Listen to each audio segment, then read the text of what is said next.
At dinner, my sister laughed and said, "Meet my fiancé. He's a ranger, unlike you."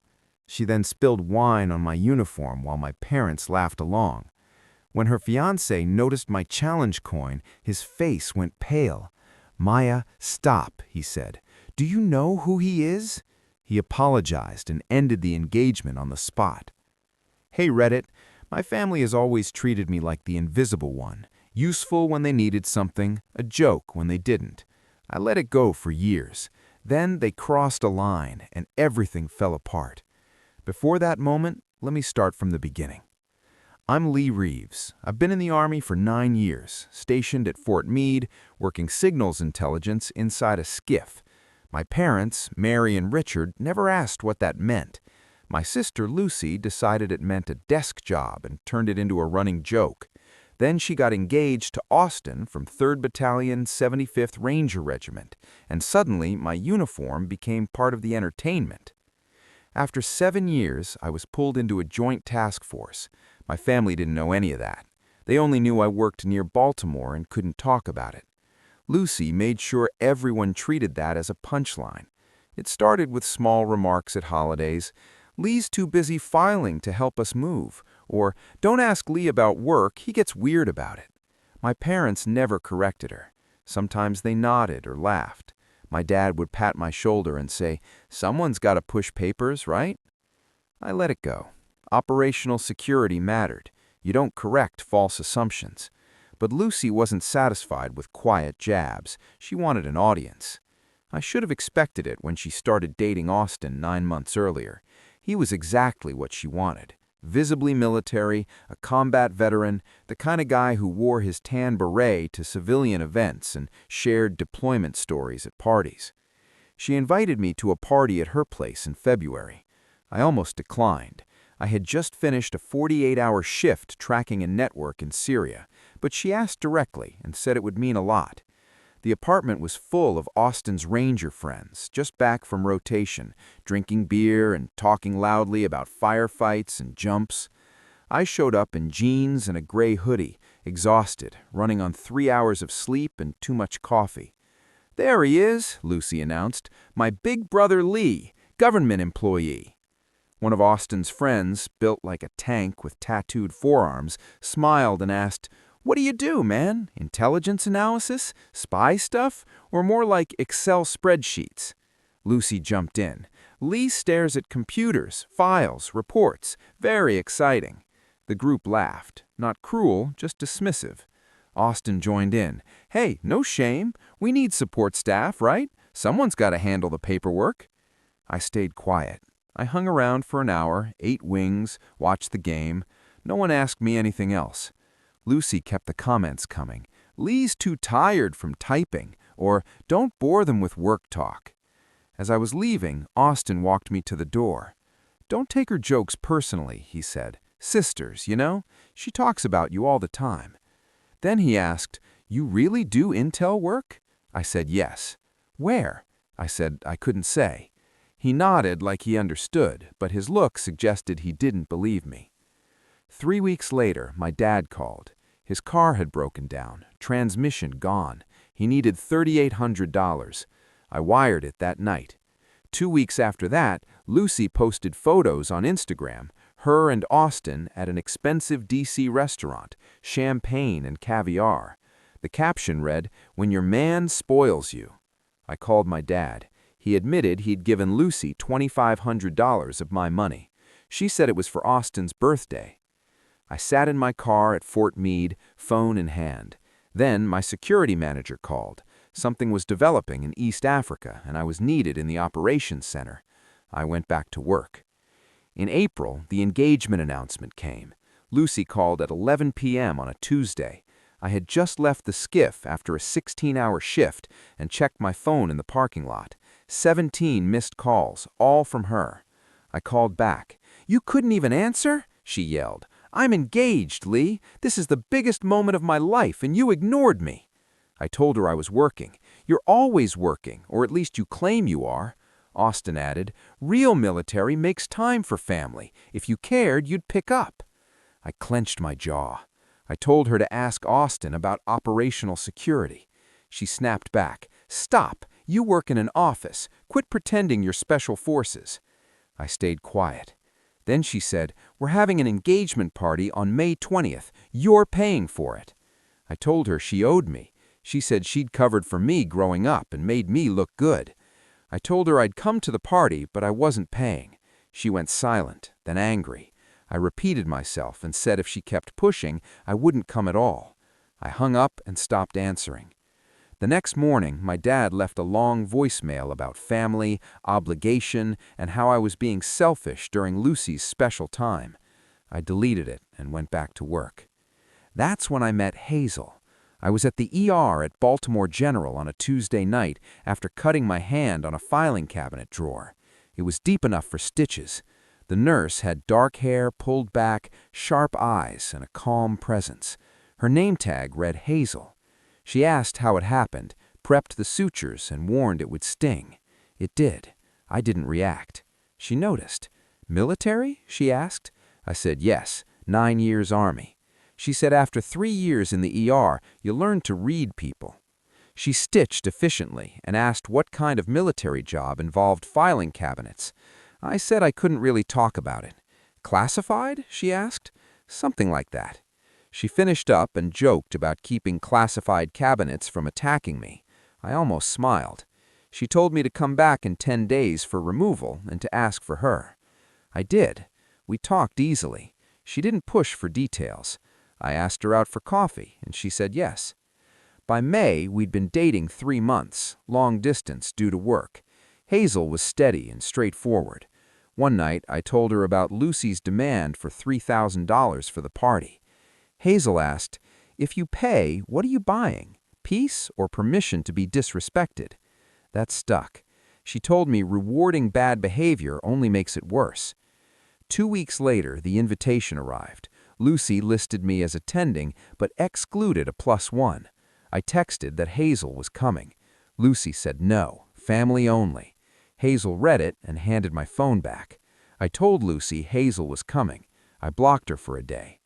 The week before the party, a Target package I'd built months earlier was executed cleanly. I was ordered to take leave. The party was Saturday. I wore my dress uniform. Hazel wore a simple black dress. At Ruth's Chris, the hostess said the reservation was for 1.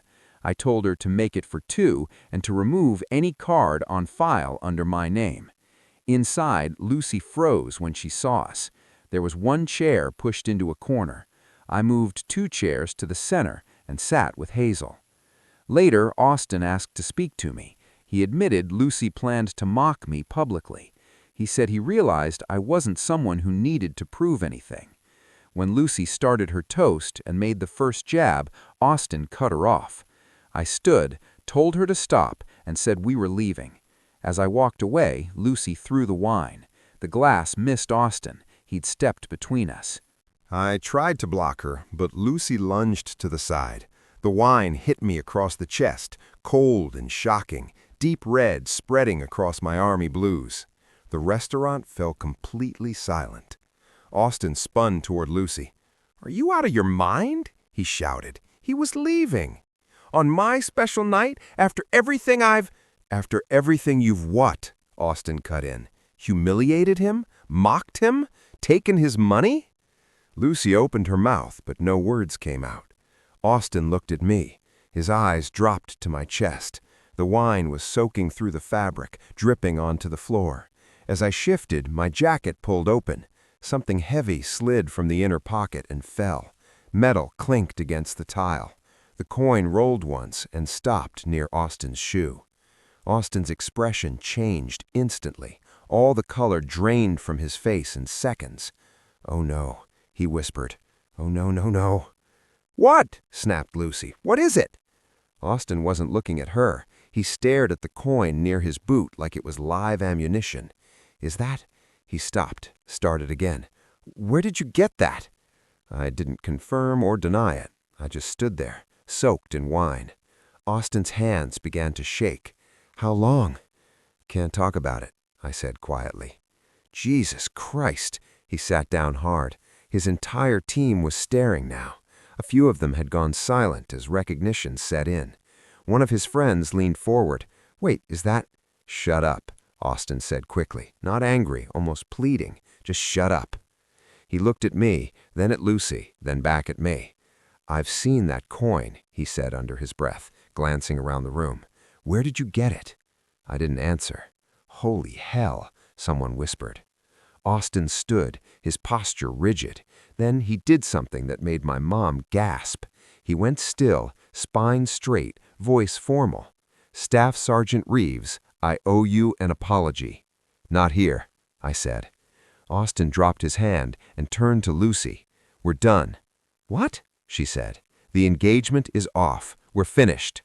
"You can't," Lucy said, panicked. "It's just Lee. He's nobody. He's always been—" "He's not nobody," Austin said, his voice firm. "You are. You made me disrespect a man who's done more in one shift than I'll do in my entire career. You mocked someone who saves lives I'll never even hear about. You humiliated him, took his money, and just assaulted him in public." "I didn't assault." "You threw wine on a service member in uniform. That's assault. And I'm not marrying someone who treats people like this." He turned to his team. "We're leaving." They stood and filed out without a word, professional, orderly, the way soldiers move when someone with authority speaks. At the door, Austin paused and looked back at me. "Thank you for your service. Real service." Then he was gone. The room erupted. Lucy sobbed. My mom yelled. My dad tried to calm everyone down. Phones came out. My mom grabbed my arm. "Lee, you can't just leave. We need to fix this." "No, we don't." "Lucy's devastated. Her engagement is ruined." "She did that herself." "But you could talk to Austin. Explain you didn't mean to embarrass him, that your job isn't actually important, that you—" I pulled my arm free. "My job isn't important?" She faltered. "I didn't mean—" "Yes, you did. You meant it every time Lucy mocked me and you laughed. Every time Dad called me a paper pusher and you went along with it." My dad stepped forward. "Son, you're upset. Let's calm down." "I am calm, and I'm done." I walked out. Hazel followed. The parking lot was quiet and cool. We reached my car, a 10-year-old Honda Civic, paid off and reliable. I checked my phone. 8 missed calls from Lucy, 4 from Mom, 3 from Dad. I blocked all 3 numbers. Hazel leaned against the car. "Well, that was something." "Yeah. Your sister really threw wine at you." "She did. And your parents told you to fix it." "They did." She looked at me. "You okay?" I thought for a moment. "Yeah, I think I am."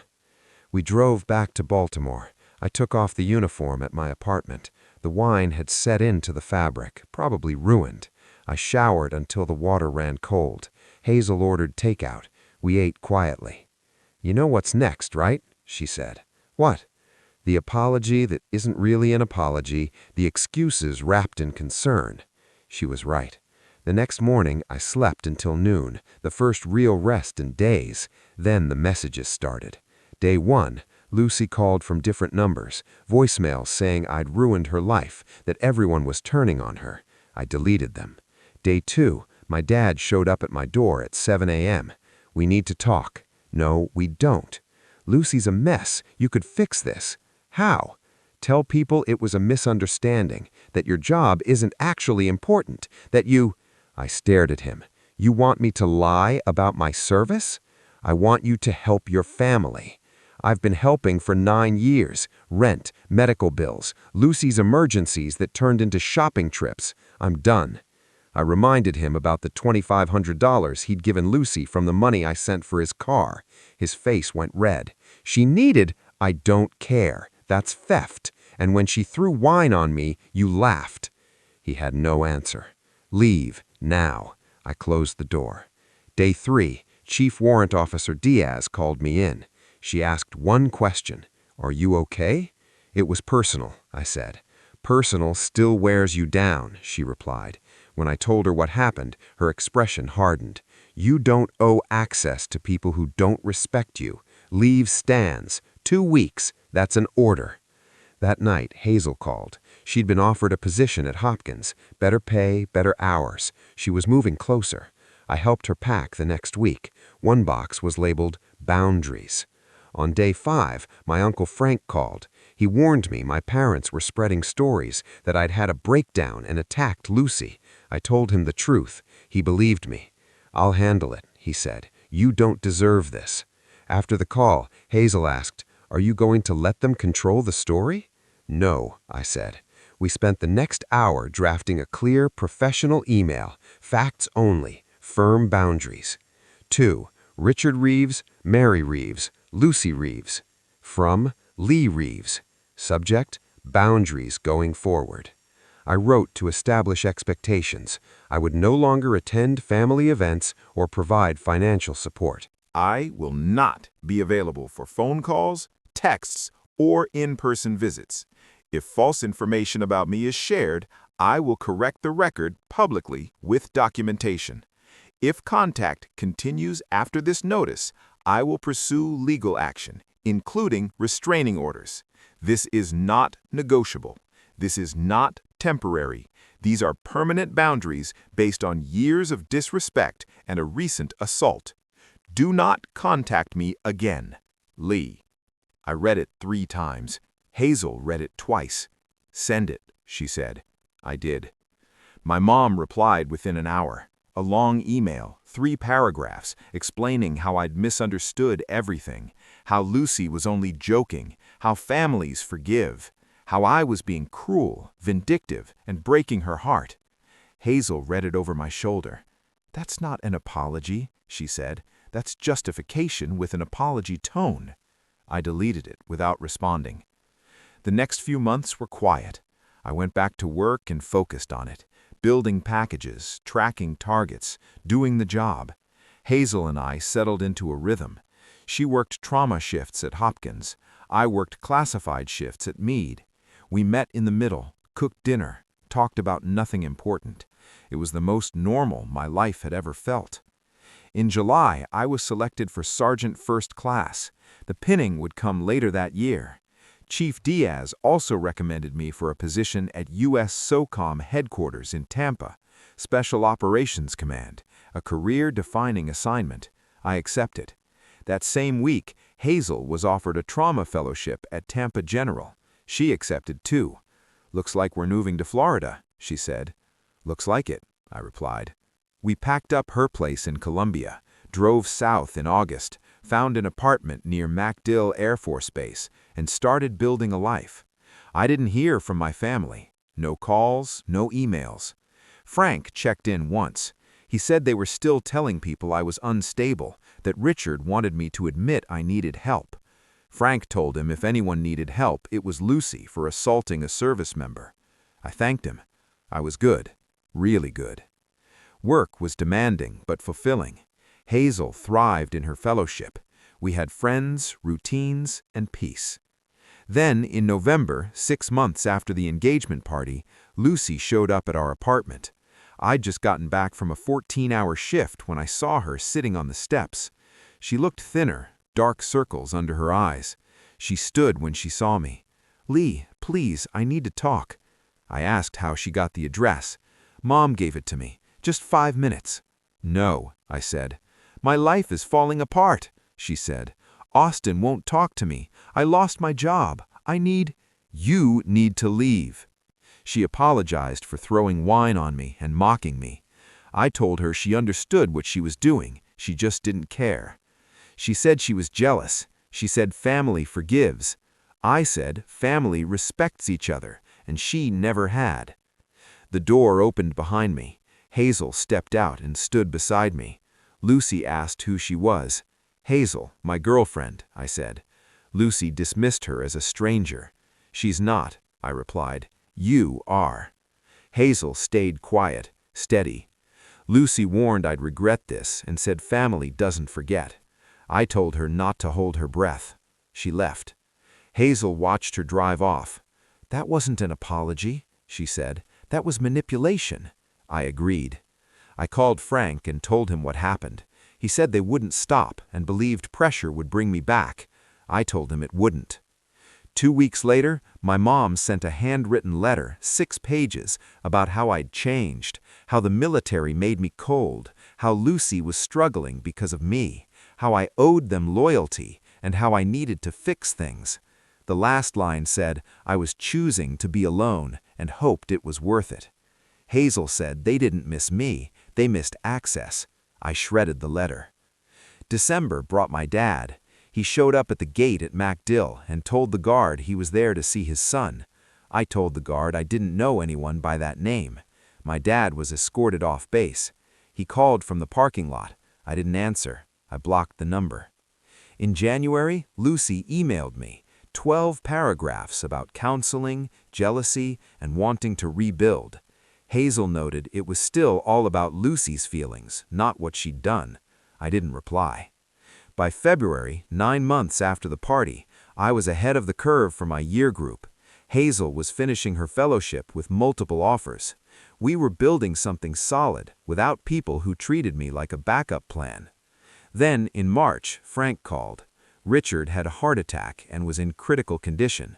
Mary wanted me to come home. Hazel asked if I would go. I said I didn't know. She said if I went and he lived, they'd use it as proof I still cared. If I didn't go and he died, I'd always wonder. She said she'd go for herself, with clear boundaries, and leave the second they were crossed. I called Frank back and agreed to come, with conditions. Hazel came with me. We flew to Pennsylvania and drove to the hospital. Frank warned me my parents were playing the victim and telling people I'd abandoned them. In the ICU waiting room, my mom and Lucy looked up. My mom said my dad was critical and in a coma. I stayed back. Lucy asked to talk privately. I refused. I called out the assault, the money, the lies. My mom said it wasn't the time. I said then when would it ever be? The doctor arrived and said my dad was stable, cautiously optimistic. No visitors that night. I left. My mom tried to stop me. I said I'd return the next day to see my dad only, with boundaries, and leave permanently if they crossed them again. The next morning, my dad was awake. He apologized and admitted he should have defended me. I told him forgiveness wasn't automatic. If he wanted a relationship, it would be earned, with boundaries and respect. He agreed. Outside, Lucy demanded to know what he said. I told her it wasn't her business. I told her she'd never actually apologized, only explained her feelings. Until she admitted she was wrong, there was nothing to discuss. I told her to leave me alone. We weren't family, we were related. I walked away. Back in Tampa, my dad recovered slowly. We had one short, normal phone call. My mom sent a brief letter saying she was proud of me and my service. I kept it. Lucy never contacted me again. Frank stayed in touch and became the bridge I didn't know I needed. A year after the engagement party, Hazel and I talked about houses. We bought one in July and moved in August. We built something not held together by guilt or obligation. For the first time, I felt at home. 6 months later, Austin emailed me, short and professional. He'd made Sergeant First Class, moved into a training role, and told my story to new Rangers, not the classified parts, just a lesson about respect and quiet professionalism. I read it twice and didn't reply. Hazel went back to planting tomatoes. Some people will never see you for who you are, and that's fine. You don't need them to. You just need to finally see yourself. And I did.